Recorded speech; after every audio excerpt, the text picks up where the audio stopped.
Hoch- und Platt verglichen. Hochdeutsch und Plattdeutsch sind germanische Sprachen. Als Unterschied hat das Plattdeutsche, hat das Hochdeutsche die zweite Lautverschuben mitmog. Und Wörter mit P, T, K sind in Hochdeutsche Wörter mit F, Z, Ch worden.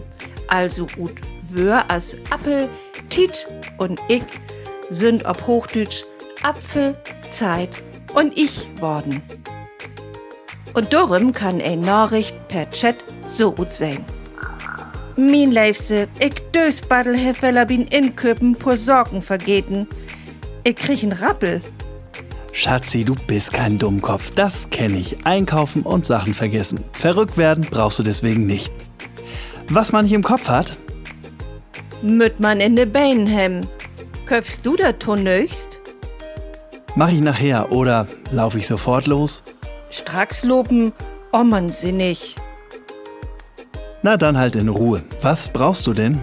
Ein Pfund Appeln, Plum und Kockelbeeren für den Koken. Und auch Affen, Wuddeln, Zibbeln und Paper für die Suppe. Lecker, das lassen wir uns schmecken. Jo, dat laut wie uns Munn. Bettlix, hol die Stief. Bis gleich. Was wollte sie denn nun? Ach so, ein Pfund Äpfel, Pflaum und schwarze Johannisbeeren für den Kuchen.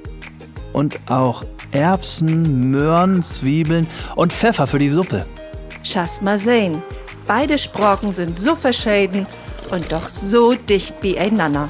Hoch und Platt hat Carina Engelmann, Studentin an der Uni Oldenburg, verglichen. Rob kicken worden ist bei der Karl von Ossietzky Universität Oldenburg und von dem Platt-Experten Johann Martin Frahm. Groß Dank geht an die Karl-Töpfer-Stiftung in Hamburg.